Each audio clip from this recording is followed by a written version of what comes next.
أعوذ بكلمات الله تامت من شر ما هلك. Welcome back. Thank you so much for coming back. I hope each and every one of you is doing wonderfully well. I'm doing great myself. In today's video, I'm gonna share with you how I make my Eyoo or Oblayoo porridge. This recipe is very simple and easy to make, and I actually have a story I want to tell you, so stay tuned for that. With this recipe, you need a Hominy corn, a corn that the skin has been taken off and has been broken into pieces. It is called Surfifim Masara in Hausa, and over here I added my hominy corn in my bowl. Then I'll go ahead to wash it.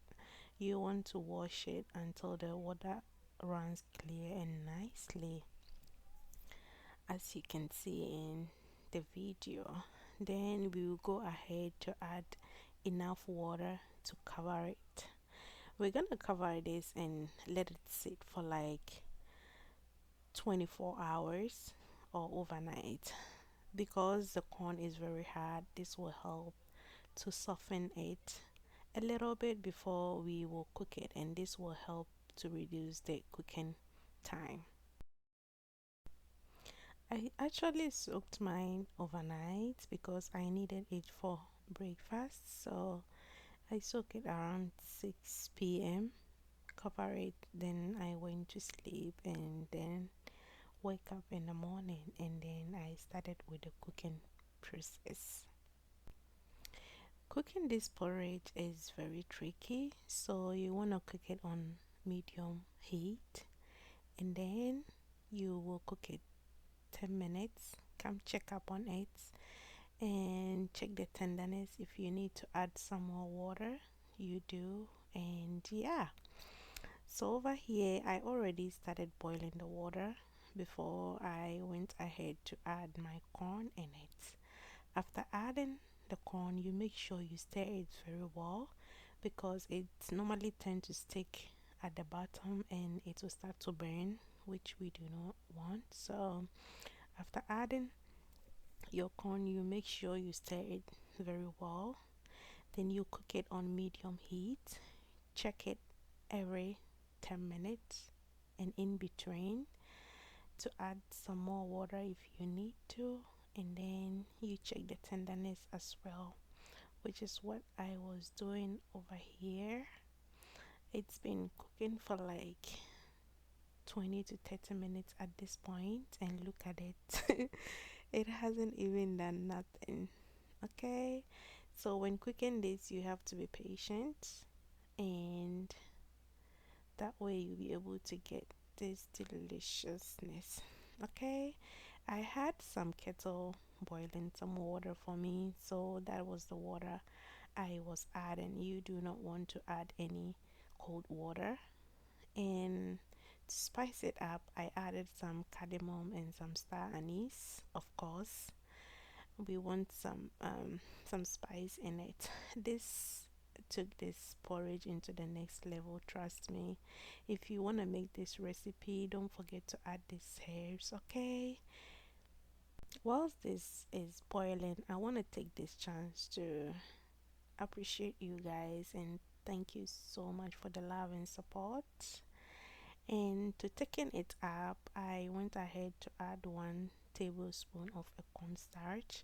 This will help to thicken the porridge. In general, you can omit it, but trust me and add this. Okay, thank you so much for taking the time to watch this video and my videos. I really do appreciate each and every one of you. If you are a new subscriber, thank you for stopping by. If you are a returning viewer, why don't you subscribe to your girl and hit the notification bell so that you get notified anytime I upload a new video. After adding the cornstarch, you want to take the time to stir it very well, because the reason for us adding the cornstarch is to thicken it up. So you want to make sure you stir it evenly to make sure it's not clotting under. Okay, that is what I was doing in this video, and look at that. At this point, this porridge smells so good, and this is not a typical recipe. Okay, so back to the story. When I was in high school, I went to a boarding school, and we normally get served this meal on Fridays, and it's always paired with peanuts. Okay, my friend and I, Hanifa, if you are watching this video, we will never miss this Friday. Okay, even if we don't eat this porridge, we still have to get our peanut for later on if you want to do some gari. And yeah, that was the story. I added some table or some salt to taste. You add it according to your preference. That will enhance the sweetness when you add the sugar. And the other thing I add is some cinnamon. Okay, if you have a ground cinnamon, you can add it at this point. If you have the stick one, you can add it together with the star anise, the cardamom, and cook it together. And oh my god, this is giving a different kind of oblayoo. Okay, just try this recipe and let me know how you like it. Leave me a comment down below, and don't forget to give me a thumbs up. Until my next one, stay safe and be blessed. Bye.